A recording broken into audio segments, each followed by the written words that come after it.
In April 2026, one of the most watched deals in tech history was announced. Not by Google, not by Apple, and not by Microsoft. It was SpaceX. Elon Musk's rocket company agreed to acquire a software startup, a code editor, built by 4 people who had never held a full-time job, for $60 billion. What makes this story remarkable isn't just the number. It's what happened right before the announcement. Because Microsoft looked at this exact startup, ran the numbers, and decided to walk away. This is the story of how the world's most powerful software company lost the most important race in its own backyard, and how a 25-year-old CEO from MIT ended up at the center of a $60 billion bidding war. In early 2022, 4 MIT computer science graduates made a decision. Michael Truel, Amin Sanjar, Jules Asif, and Arvid Lunemark. The day they graduated, instead of sending out resumes, they started building. Not because they had a product, not because they had revenue. They had a thesis that AI wasn't going to assist software development. It was going to replace the way software development worked entirely. At the time, GitHub Copilot had just launched. Microsoft had a multi-billion-dollar investment in OpenAI and owned GitHub, a platform hosting over 420 million code repositories. It looked like Microsoft had the AI coding market locked up before it even began. Truel later recalled sitting on a plane before Cursor's initial release, thinking, "I really think this is going to work." That level of conviction is rare at 22. It turned out to be accurate. Cursor wasn't a plugin, it wasn't an extension. It was a standalone environment, a fork of Microsoft's own VS Code, rebuilt from the ground up with one design principle. The AI isn't a helper sitting on the side. The AI is the core of how you work. The difference sounds subtle. In practice, it felt like a different category of product. By January 2025, Cursor had crossed $100 million in annual recurring revenue. By November, it hit $1 billion. By February 2026, $2 billion, doubling in 3 months. For context, that growth trajectory made Cursor one of the fastest B2B software companies to reach $1 billion in ARR in history, built by a team that started with just a handful of engineers. If you're into breakdowns like this, consider subscribing. I'm just getting started here. Understand why Microsoft's situation is so uncomfortable. You need to understand what they actually owned. GitHub, the world's largest code hosting platform, with over 180 million developers. VS Code, the most widely used code editor on the planet, with over 73% market share. A multi-billion-dollar partnership with OpenAI. Azure providing the compute infrastructure that powers most AI products in the world. On paper, Microsoft had every single ingredient needed to dominate AI coding, and in terms of raw numbers, they did. By July 2025, GitHub Copilot surpassed 20 million cumulative users. Microsoft CEO Satya Nadella confirmed that Copilot had become a larger business than GitHub itself was worth at the time of Microsoft's $7.5 billion acquisition in 2018. Those are remarkable numbers. So what was the problem? The problem was the architecture of the experience itself. GitHub Copilot was designed as a plugin, an add-on to existing development environments. It was brilliant at autocomplete, solid at single-file suggestions, and deeply integrated into Microsoft's ecosystem. But Cursor understood something different.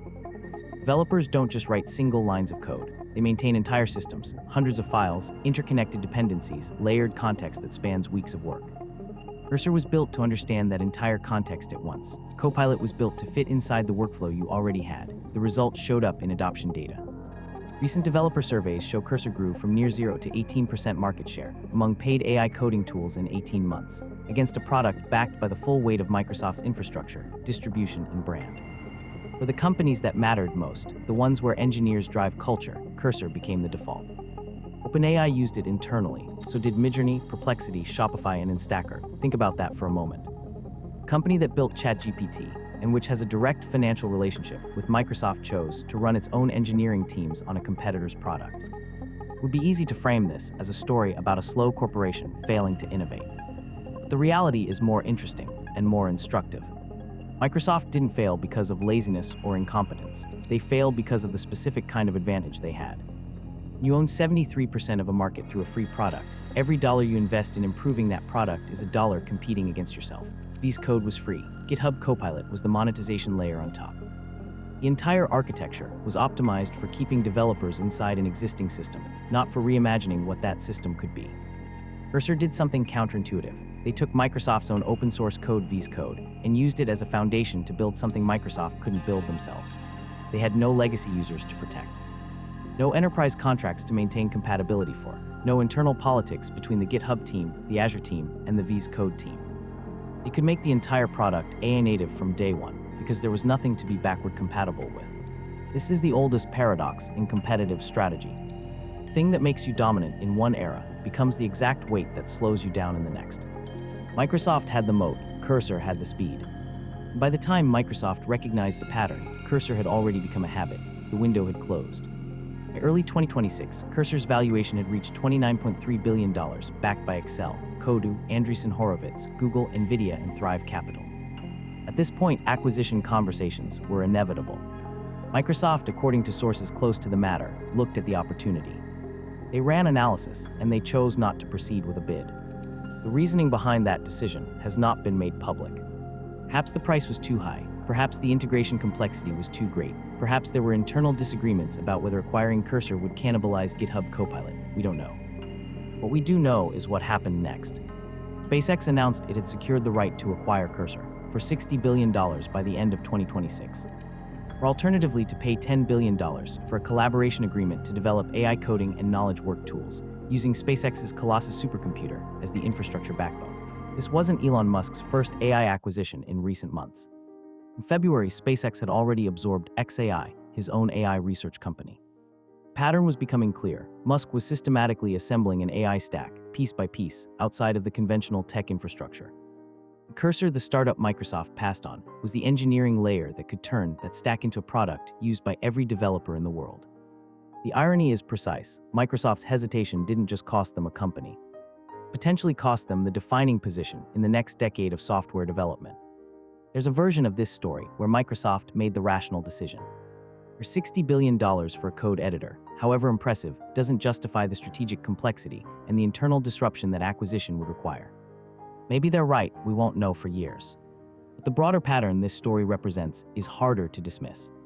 You're living through a moment where the tools that define how software gets built are being contested all at once. Each of these tools represents a different theory about what AI-assisted development ultimately becomes.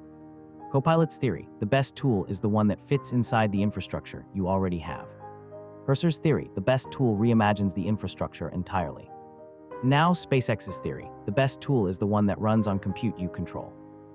Michael Truel started coding at age 11 to build his own games. He built one of the fastest growing software companies in history before his 26th birthday. And the company he built is now at the center of a question that will define the next decade of the technology industry. Who controls the tools that build everything else? Microsoft had the chance. Elon Musk didn't hesitate. Did Microsoft make a mistake or the right call? Let me know in the comments. If you enjoy videos like this, you can subscribe for more.